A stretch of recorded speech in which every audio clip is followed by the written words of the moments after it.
Hello and welcome back to Gujarati movie reviews. કેમ છો ભાઈ?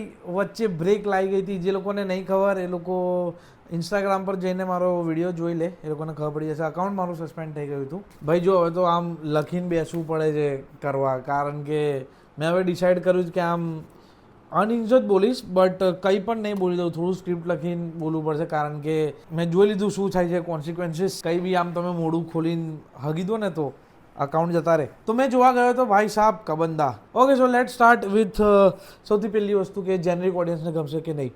આઈ am not sure this time કે ગમશે કે નહીં. તો એટલે હું જ્યાં આગળ જોવા ગયો હતો ને, એક તો અહીંયા આગળ સેમ એજ ઇસ્યુઝ છે કે ટિકિટ્સ નથી વેચાતી, શોની તો શો કેન્સલ કરી દે છે. બટ લકીલી એવું થયું હતું, હું જોવા ગયો ત્યારે એક ફેમિલી પણ આવી હતી, 20-25 લોકો એ લોકો હતા. ગમી પણ શકે, ના પણ ગમી શકે, કારણ કે આ આના અંદર છે ને શું વસ્તુ થઈ છે હું તમને કહું. પ્લોટ જે છે ને ફિલ્મનો એ બહુ કન્ફ્યુઝિંગ છે. Like film is very confused in it self. ઘડીકમાં ક્રાઇમ થ્રિલર બની જાય, ઘડીકમાં પેલું ફોકલોરવાળું હોરર બની જાય છે, ઘડીકમાં કંઈ બી ચાલે છે, ઘડીકમાં પેલું છલ કપટવાળું તમને એ આવે કે ઓ આ સ્ટોકર ટાઈપ છે, હવે આને લઈ ગયો છે, કંઈક કરશે. ના, ખબર નહીં હવે શું ચાલે છે પિક્ચરના અંદર. વચ્ચે વચ્ચે આવું જમ્પ્સ આવે છે ને, તો ખબર. એક તો મને personally non linear story telling છે ને બહુ આમ વિયર્ડ લાગે છે. કે કાં તો તમારું સ્ક્રીન પ્લે બહુ સારું લખેલું હોવું જોઈએ કે જેનાથી પકડાઈ રહેવું તમે, ઠીક છે. તો જે આના અંદર મને મિસિંગ લાગ્યું, સ્ક્રીન પ્લેના અંદર પણ પ્રોબ્લેમ્સ છે, એના વિશે હું પછી આવીશ. તો આપણા લીડ કાસ્ટના અંદર હતા તર્જની બાદલા એન્ડ શ્યામ નાયર. શ્યામ નાયરને મેં આગળ આમ ટ્રેલરમાં જોયા ને તો મને એવું થયું કે યાર આ માણસને મેં ક્યાંક તો જોયેલા છે. પછી મને યાદ આવ્યું કે મેં ક્યાં જોયા હતા. અમની છે ને એક શોર્ટ ફિલ્મ છે, યુટ્યુબ પર જજો અને ઉલટ ફેર એવું લખજો.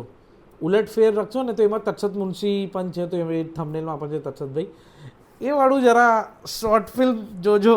મને એ વાળું છે એમના યારથી મને એ વાળી યાદ આવી. મેં કીધું ભાઈ એટલું ખરાબ એ શોર્ટ ફિલ્મ છે ને. એક સ્ટાર્ટિંગ શોર્ટ છે ને તો એના અંદર ડિરેક્ટરે પાછળથી એવું બોલ્યા છે કે એક્શન, તો એ બી લીધું છે. ખબર નહીં એડિટર શું ફૂકીને બેઠો તો ભાઈ, I don't know. Let's talk about the film, proper film. અને અહીં આગળથી હું ટેકનિકલ વાત કરીશ, ઠીક છે. તો અહીં આગળ જે નોર્મલ ઓડિયન્સ છે એ લોકોને અગર જોવું હોય તો જઈ શકે છે.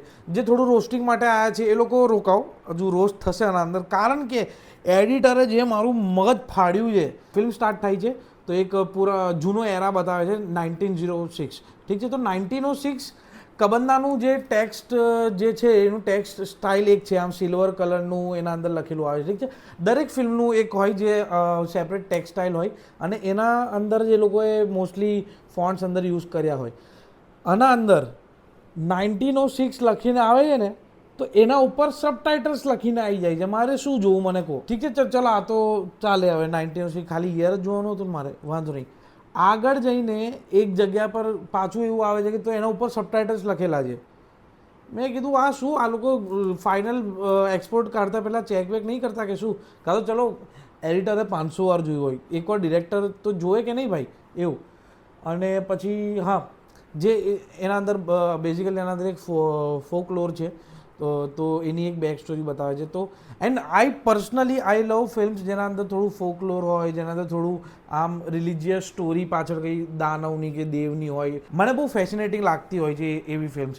તો this is one of my favourite genres. પણ આનું એનિમેશન એટલું ઘટિયા હતું ને ભાઈ, એટલે ફૂલ એઆઈ જનરેટેડ હતું એવું લાગ્યું મને. હવે અગર કોઈ બેસીને હેન્ડ ડ્રોઈંગ કરીને પછી 3Dના અંદર નાખીને પેલું આફ્ટર ઇફેક્ટ્સના અંદર એનિમેટ કર્યું છે તો તમને હેડ્સ ઓફ છે, પણ તો બી ખરાબ જ છે. મહેનત માટે સલામ છે, પણ કામ તો ભાઈ ટટ્ટી જ કર્યું છે. હા, પછી એકચ્યુઅલી ફિલ્મ ચાલુ થાય છે. ફિલ્મના અંદર એવું છે કે આ જે કેરેક્ટર હોય છે વેદાંત, એનું બુક રીડ ચાલતું હોય છે, એનું બુક લોન્ચ હોય છે, બુક રીડ કરતો હોય છે પાર્ટી. બધું પતે છે, બધા ઓટોગ્રાફ લે છે, અને પછી અનુનું કેરેક્ટર બેઠેલું હોય છે, ત્યાં આગળ જઈને કંઈક વાતચીત કરવા જાય છે. અને પછી અનુ એવું બોલે, this is a very dark joke. Director, મેં નોટિસ કર્યું આ ડાર્ક જોક જે તમે ઇન્ક્લુડ કર્યો છે, આંધળી છે અનુ, ઠીક છે, અને ચશ્મા પહેરેલા છે, અને વેદાંત એના સાથે વાત કરી રહ્યો છે. અને પછી એવું બોલે છે કે દ્રષ્ટિ આવી ગઈ, હું જઉં.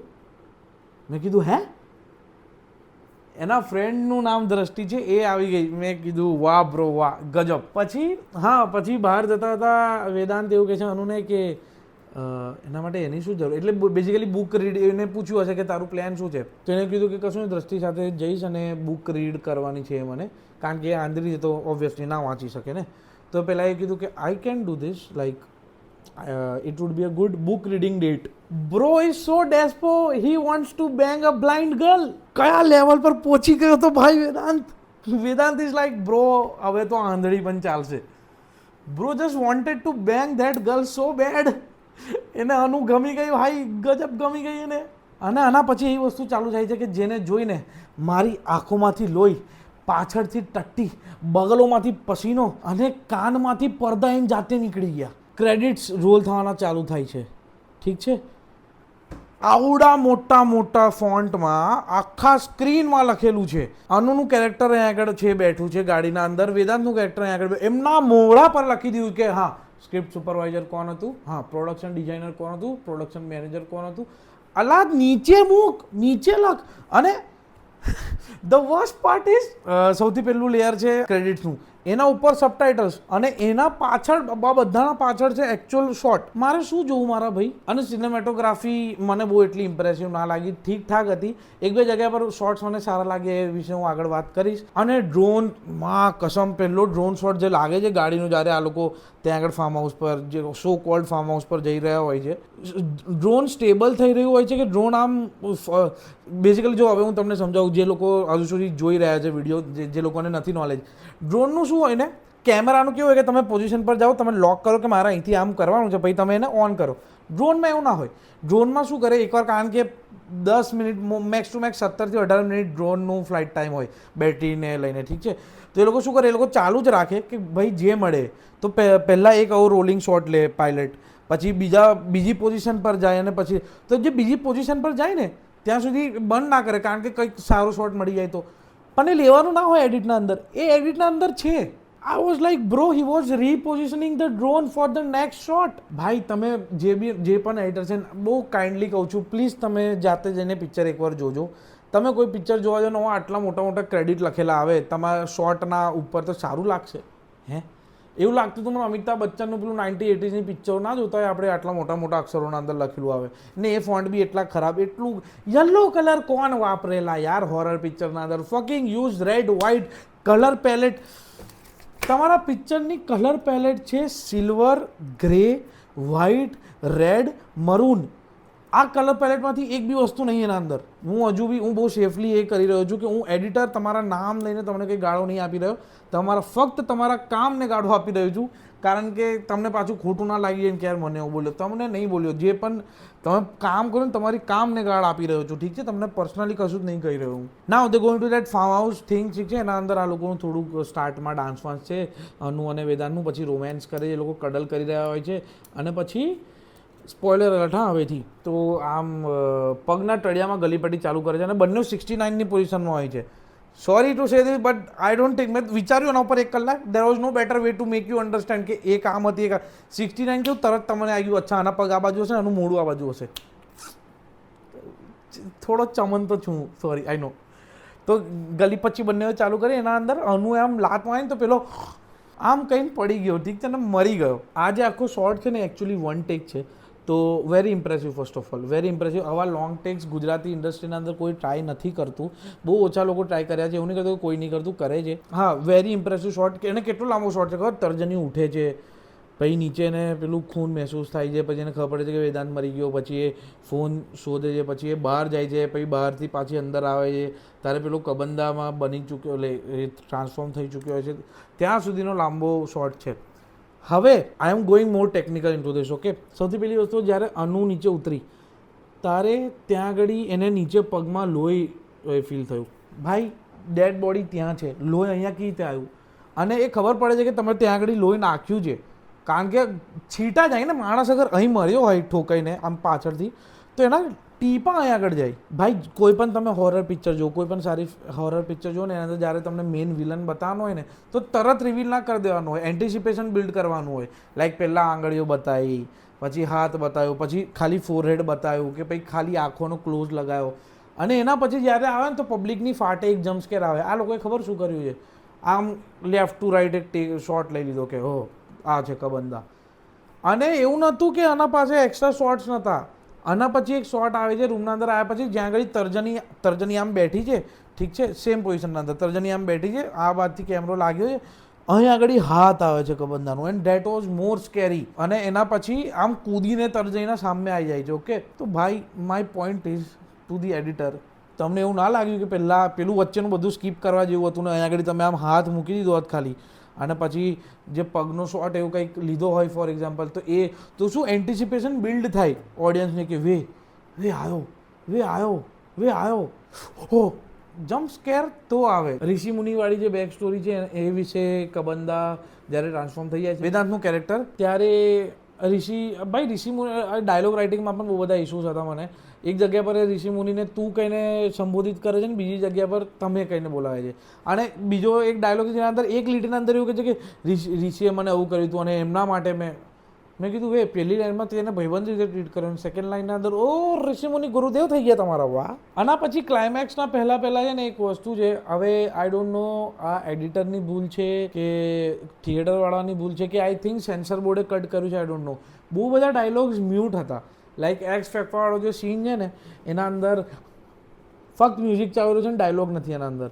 અને પાછળ એકચ્યુઅલ ક્લાઇમેક્સ જે આવે છે ને ત્યારે પણ આવું એક વસ્તુ થાય છે કે જ્યાં આગળ એ કંઈક પ્રાર્થના કરી રહ્યો છે કબંદા અને ત્યાં આગળના ડાયલોગ્સ જ નથી. આઈ થિંક એ સેન્સર બોર્ડે કાપ્યું છે, એમાં ફિલ્મ મેકર્સનો કોઈ જ વાંક નથી, કોઈ જ દોષ નથી. તો એ વિશે હું કોઈને કશું નહીં કહું, એ તો સેન્સર બોર્ડ એવું ડફ્ફું છે ને. હવે સેકન્ડ હાફ ચાલુ થાય છે ને પછી જે મારું દિમાગની નસો ફાટી, ઓ માં કસમ. સો હવે તમને બધા પ્લોટ ટ્વિસ્ટ કહું, તર્જની એકચ્યુઅલી આંધળી નથી. એટલું ડમ્બ કારણ હતું કે આંધળી કેમ બની. એનો એક લવર હતો, ઓકે, જેને બહુ પ્રેમ કરતો હતો, એના પાછળ પડ્યો હતો.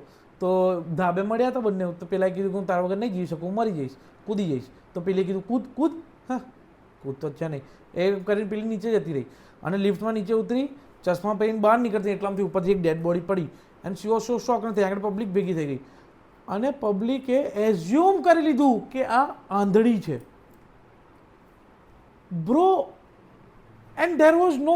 અને પછી એવું બતાવે છે કે એના પર ઇલ્ઝામ ના આવે ને એટલા માટે એને એવું કર્યું to be safe. But my point is જ્યારે એ વસ્તુ થઈ ત્યારે તું ત્યાં આગળ હાજર જ નથી. બીજા 25 હવે આ લોકો આગળ એવું બતાવે કે બે જ વિટનેસ છે કે, અને એક હેમાંગ હેપીવાલાનું એક કેરેક્ટર અંદર છે. હેમાંગ હેપીવાલાએ બહુ સરસ કામ કર્યું છે અંદર, થોડા 2-3 મિનિટ માટે જ આવ્યા છે પણ ગજબ કામ કર્યું છે. એ એવું કહે છે કે બે જ વિટનેસ છે, એક હું અને એક આ છોકરી, અને આ બેન તો જે છે આંધળા છે. કેવી રીતે ખબર પડી? ખબર એને આવું કર્યું એના સામે, ને પેલી રિએક્ટ ના હોય તો કે આ તો આંધળી છે. અને મારો સવાલ છે કે પોલીસવાળા બે કેટલો મોટો લૂપ હોલ છે કે પોલીસવાળા આવા ટાઈમ પર એને રેબનના ચશ્મા પહેર્યા છે.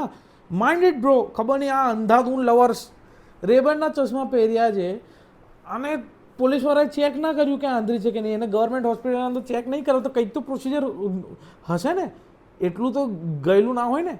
અને પોલીસ મતલબ જે પોલીસવાળી બી બતાવી છે એ એકચ્યુઅલમાં સારી ઈમાનદાર બતાવી છે, એવી નહીં કે ગયેલી કે જવા દો. તો ધીસ વોઝ વેરી ડમ, ઠીક છે. અને એની ફ્રેન્ડ જેવી રૂમમેટ હોય છે દ્રષ્ટિ બેઝિકલી, એ એવું કહે છે કે થોડા દિવસ આપણે એવું જ રહેવા દઈએ કે તું આંધળી છે, ઠીક છે, તો તારા ઉપર કશો બ્લેમ નહીં આવે. મેં એવું બ્લેમ એમ પણ નહોતો આવવાનો, પેલો કૂદ્યો તાર તો આવી તો નીચે ઊભી હતી, 25 લોકોએ જોયું હતું એ વસ્તુ. Oh my God. અને પછી એકચ્યુઅલી એવું થાય છે કે આ જે વેદાંતનું કેરેક્ટર છે ને, એ જે પેલું કેરેક્ટર મર્યું ને અનુના લવરનું, એ એનું નાનો ભાઈ છે. લાગા શોખ લાગા શોખ તો હું તમારા અભી જો પંજર ખાલી કરશે આ સ્ક્રીન પ્લે. આગળ જતા છે ને પેલો ભાઈ ઘેર જાય છે ને એના ભાઈનું લેપટોપ ખોલે છે. ઓકે, લેપટોપ ખોલે છે, એક ક્રોમ પર જાય છે, ક્રોમ પર જઈને કશું સર્ચ કરે છે, પછી એન્ટર કરે છે. તો નો ઇન્ટરનેટ પેલી ડાયનોસરવાળી ગેમ એ વાળી સ્ક્રીન આવી ગઈ કે નહીં ચાલતું. એને વસ્તુ એ ક્રોમ એને બંધ કર્યું, પછી એને ફોલ્ડર ઓપન કર્યું જેના અંદર તર્જનીના ફોટોઝ હતા. Okay, question number 1 to the editor. Chrome ખોલ્યું, ઇન્ટરનેટ ના ચાલ્યું, એ બંધ કર્યું, ઠીક છે. આ શોર્ટ લેવાની શું જરૂરત હતી? તમે એક કટ કરી શકતા હતા, કશો જ મતલબ નહોતો એ શોર્ટનો. પછી એ જ્યારે ફોલ્ડર ઓપન કરે છે ને, હવે આ ખબર નહીં આ કયા ટીમના અંદર આવે, તર્જનીના ફોટોઝ છે જેના અંદર જોઈને એવું લાગે છે કે અચ્છા આ તર્જનીના વચ્ચે શાયદ કંઈક હશે. કોઇન્સિડન્સ દેખ રહ્યો? લડકીની છોકરીએ અનુએ દરેક ફોટાના અંદર ચશ્મા પહેરેલા છે. કન્વિનિયન્સના હિસાબથી કંઈ પણ લખી દેવાનું સ્ક્રીન પ્લેના અંદર. પછી પેલો પોલીસવાળી પાસે જાય છે અને પોલીસવાળી કહે છે કે તને એવું નહીં લાગતું કે આ સ્ટોકર ઇમેજીસ છે? લાઈક એક બી એના અંદર પેલી પોઝ નથી કરી રહી. મેં કીધું વાહ તમે આ નોટિસ કર્યું પણ તમને એ ના નોટિસ થયું કે પેલી દરેકના તો ચશ્મા પહેર્યા છે. અને ડોન્ટ ટેલ મી કે એને આંધળું થવાનું નાટક કર્યું એના પછી આ ફોટા ખેંચેલા છે. બે પેલો મરી ગયો એના લીધે તો પેલી આંધળી બની. ઓલ્સો ત્યાં આગળ છે ને ડાયલોગ એક તો આ મને ખબર નહીં પડતી આ લોકો છે ને એક્સ્ટ્રાસના ડાયલોગ કેમ ઉડાવી દે છે જ્યારે ઇમ્પોર્ટન્ટ હોય છે. જ્યારે પોલીસવાળા લઈ જતા હોય છે ને આ લોકોને ત્યાં આગળ પેલો આધાર કાર્ડ આપે છે હેમાંગ, તો હેમાંગને આમ પકડીને પોલીસવાળા લઈ જાય છે ને પછી અનુને લઈ જવાનું હોય તો અનુને તો દેખાય ના, તો એના અંદર હવાલદાર મેં જોયું છે હવાલદાર એવું બોલે છે કે લાવ હાથ આપો બેન ચલો તમને લઈ જાઉં, પણ એ ડાયલોગ મ્યુટ છે અને સ્ક્રીનના અંદર બહુ બધી વસ્તુ ચાલી રહી છે તો ઓબ્વિયસલી જેનરિક ઓડિયન્સનું ધ્યાન ના જાય એ વસ્તુ પર. અને પછી તર્જનીનો આમ હાથનો ક્લોઝઅપ છે, બે પગના વચ્ચે એના હાથ આમ થઈ રહ્યા છે કે કન્ફ્યુઝિંગ એમાં છે કે ઓ ગભરાઈ ગયેલી છે. એ શોર્ટનો આખો મતલબ જ કપાઈ ગયો કારણ કે તમે હવાલદારનો ડાયલોગ મિસ કરી દીધો જે છે જ નહીં પિક્ચરના અંદર, તો એ શોર્ટનો ઝીરો મતલબ. એટલે it was a very important scene, બહુ સારું ડિટેલિંગ હતી. અચ્છા હજુ એક ડિટેલ જે મેં મિસ કરી દીધું, એ જે બુક રીડિંગ કરવા ડેટવાળી વાત થઈ હતી ને સ્ટાર્ટિંગમાં, પેલું જે બુક રીડ કરે છે ને વેદાંત, એનું નામ શું હતું ખબર? વધ. ડિરેક્ટર મેં નોટિસ કર્યું અને એના પછી આગળ જઈને એવું ખબર પડે છે કે તર્જની તો આંધળી નથી. પછી આવ્યો બી જે હતો એને આ બધું નાટક એટલા માટે કર્યું કબંદા બનીને અને બીવડાવવા માટે કે કારણ કે એને એવું ખબર પડી શકે કે આ આંધળી નથી એ પ્રૂવ કરવા માટે. અને દરેક અને રૂમના અંદર છે ને કેમેરાઝ લગાવેલા છે. ઓકે, તો બંને જણા ફેક જ કરી રહ્યા હતા અને લાસ્ટમાં એવું થાય છે કે અનુ પડીને મરી જાય છે અને બહુ જ ગંદી મરે છે. ભાઈ સાહેબ ડિરેક્ટર એ તમે કેવી રીતે પાસ કરાવડો એવું મને નહીં ખબર. કેવી મરે છે ખબર તમને? તર્જની પહેલાં માળેથી પડે છે અને એના આ વડા આંખમાંથી આમ ભાલો નીકળી જાય છે ભાઈ, સળીઓ નીકળી જાય છે આમ, એવી મરી ગઈ એકદમ આમ હોલિવૂડ ટાઈપ શેટ. ઠીક છે. અને પછી કબંદાનું એક એ હોય છે મૂર્તિ લાગેલી હોય છે વેલના ઉપર જેના અંદર એ આવા પોઝિશનના અંદર હોય છે અને એનો એક શોટ લાગે છે જ્યાં આગળ એની મુંડી સળગી રહી હોય છે અને એના પછી બાલ્કની પર આવી જાય છે આના વેદાંતના સામે. ભાઈ એ VFX work was very good. પેલો જે શોટ હતો ને એ itself was so powerful, I cannot talk about it more ભાઈ, મને બહુ જ ગમી એ વસ્તુ. ઓકે, હવે તમને ખબર છે કે પેલી આંધળી નથી ને આવો એકચ્યુઅલમાં કબંદા નથી બન્યો. તો મારો એ સવાલ છે કે જ્યારે પેલો મર્યો, ઓકે, તારે તો રૂમમાં બીજું કોઈ હતું ને તો તારે એક્ટિંગ કેમ કરવી છે આંધળાની? તારે તો તરત કાઢીને C must have done this ના કે વે લેન્સ બેન્સ કાઢ આ શું થઈ ગયું, પણ ના, ત્યારે બી એક્ટિંગ કરી. અને સિંગલ શોટના અંદર તમે જુઓ તો તર્જનીનું કેરેક્ટર રૂમના બહાર જાય છે અને ત્યાં આગળ એને અવાજો આવે છે તો એ પાછી અંદર આવી જાય છે અને તે વખતે ડેડ બોડી ગાયબ. આટલા જ. અને હા મને એવું કરે સાચકમાં નહોતો મર્યો તો લોહી કેવી રીતે આવ્યું? ચાલ એને લોહી ફોડ્યું ક્યાંથી? આ બધાનું લોજિક ક્યાં છે? ઓલ્સો એ ગાયબ એટલે કઈ જગ્યા પરથી ગયો મને એ જાણવું છે કે અને તમે મને એવું પૂછો કે 5 મિનિટના અંદર એ બહાર ગયો, એને પેલું મેકઅપ વેકઅપ કર્યું શરીર પર અને એ પાછો આવી ગયો. ઠીક છે. અને પછી બહુ જ સિલી વસ્તુ હતી વચ્ચે જે કબંદા અને આનું કેરેક્ટરના સાથે હતું કે આપણે મીઠું મરચું રમીએ, આપણે ભાગમદોડ રમીએ, જ્યારે એની આંગળી કાપી દઈશું that was a good this thing point. But આંગળી સાચે કાપી નાખી હોત ને ભાઈ તો હજુ બ્રુટલ, એટલે આમ પ્રોપર પેલું ડાર્ક ઝોનમાં જતા રહેતા. તમને ખબર આ બધા લૂપ હોલ્સ છે સ્ક્રીન પ્લેના અંદર. અગેન આઈ ડોન્ટ નો કોઈ એટલે સારું અટેમ્પ છે સ્ક્રીન પ્લે લખવાનું, બટ ભાઈ ઘણા લૂપ હોલ્સ હતા. અને ફોકલોર તો વચ્ચે ભૂલી જ ગયા લોકો કે ફોકલોરને બી ઇમ્પોર્ટન્સ આપવાની હતી. વચ્ચે પેલો દાદાજીવાળો પણ સીન છે, ખબર નહીં ભાઈ બહુ જમ્પ કરે છે પિક્ચર, બેઝિકલી આગળ પાછળ થાય છે and there is nothing to like મેં યાદ રાખવું કે જેનાથી બીજો પોઈન્ટ એ થી બી જવાના વચ્ચે સી નાખી દીધું છે આ લોકોએ, તો હું એ થી સી પહોંચું અને પછી બી પહોંચું તો હું એ ભૂલી ગયો એવું છે. Okay, that was it. Conclusion મારું એ છે કે ભાઈ રેહાન ચૌધરીએ બહુ સરસ અટેમ્પ્ટ કર્યું છે. એમને બેઝિકલી એમને કંઈક અલગ બનાવતું મને જોઈને ખબર પડી ગઈ. એમને ફોકલોર અને એના ઉપર બનાવતું, બટ એ ક્યાં ને ક્યાંક મિસ થઈ ગયા સ્ક્રીન પ્લેના કારણે, એક્ઝિક્યુશનના કારણે. સિનેમેટોગ્રાફી 2-3 જગ્યાએ સારી છે, બધી જગ્યાએ સારી નથી. અને પરફોર્મન્સીસની વાત કરું તો Shyam Nair has done a brilliant job અને એનાથી પણ વધારે બ્રિલિયન્ટ જોબ કરવી છે તો ભાઈ સી વોઝ લાઈક તર્જની બદલા. ભાઈ તર્જનીએ જે ડેની જીગરના અંદર કર્યું હતું ને ગજબ, એ પણ મસ્ત હતું ને એના કરતાં પણ બેટર મને આ લાગ્યું ભાઈ. બહુ સરસ, like both have done so much justice to their character. અને તર્જનીએ તો બહુ ટ્રાય કર્યું છે કે પિક્ચર કેવું બી હોય કે સ્ક્રીન પ્લેના અંદર ભલે લોચા હોય હું મારી એક્ટિંગ પરફેક્ટ કરીને જઈશ. એન્ડ હા, આનાથી ડેની જીગરની વાત કરી તો કોઈક લોકો મને એવા બી દેખાયા હતા અને જે લોકો મને મળે પણ છે આમ કોઈક વાર અમદાવાદ જવું તો કે વાત નીકળે ને તો એવું કહે કે તર્જનીનું કેરેક્ટર ડેન્જરમાં તો બહુ ખરાબ કર્યું હતું. તર્જની કોઈની પણ વાત ના સાંભળતા તમે. એ બધા બંધ મગજ ડફોડ માણસો છે. એ લોકોને સિનેમા આવાળું સિનેમા નહીં ખબર. એમને નહીં ખબર કે સ્પૂફ પિક્ચરના અંદર આવી જ એક્ટિંગ હોય. દેટ ઇઝ એક્ટર્સ બ્રિલિયન્સ કે તમે પકડી એ વસ્તુ. બાકી કોઈક લોકો ઓવર બી સારું નહીં કરતા, બહુ ખરાબ દેખાય છે. તમે બહુ સારું કર્યું હતું યાર ડેની જીગરના અંદર. તો કોઈ બી તમને એવું કહે કે ડેની જીગરના અંદર તમે બહુ ખરાબ કે છે, સારું જ કર્યું છે. ચૂડી પાઈ છો તમે, કોઈનું સાંભળવાનું નહીં. You are a queen. Crown ક્યાં ગયું? ક્રાઉન તમારા ઘરે જશે જુઓ. હા, તો બેક ટુ ધી કન્ક્લુઝન. યાર નાઇસ આવા અટેમ્પ્ટ થવા જોઈએ ઇન્ડસ્ટ્રીના અંદર, બટ થોડુંક મને એવું લાગે છે કે થોડુંક હજુ 2-3 ડ્રાફ્ટ થયા હોત ને રાઇટિંગના સ્ક્રીન પ્લે તો હજુ બેટર રહે. હું બંધાયેલો ના રહ્યો બેઝિકલી, વચ્ચે વચ્ચે છોડી જાય. જે મેં તમને કીધું કે ધ સ્ટોરી સ્કીપ્સ, કે ઘડીકમાં આમ જતું રહ્યું, ઘડીકમાં આમ જતું રહ્યું. સો યા દેટ્સ ઇટ ગાઈઝ. અને જે બીજા લોકો જોઈ રહ્યા છે, અગર તમે અહીં સુધી જોઈ રહ્યા છો તો please go and watch this film. It is a really good attempt. તમને કેવી લાગી એ પછી તમે કમેન્ટ સેક્શનમાં આવીને જણાવજો, કાં તો તમારા ઇન્સ્ટાગ્રામ પર સ્ટોરી નાખજો કે ભાઈ મને બહુ સારી લાગી આ પિક્ચર, અને તમે પણ જોવા જઈ શકો છો. આ રિવ્યૂ ફક્ત મારા પર્સપેક્ટિવનો હતો, મારી ટેકનિકાલિટીઝ જે મને ખબર પડે છે એના પર હતો. તો ખાલી એ રોસ્ટ સાંભળીને ના જતા એવું ના કરતા, ઠીક છે? જાઓ તમારા નજીકના થિયેટર્સમાં અને પબ્લિકને કહો જેવું પણ તમને લાગ્યું. Thank you. આપણે મળીએ નેક્સ્ટના અંદર. નેક્સ્ટ પિક્ચર કયું છે, બધું ઓલરાઇટ છે. એનું ટ્રેલર જોયું મેં, પછી વાત કરીએ એના પર.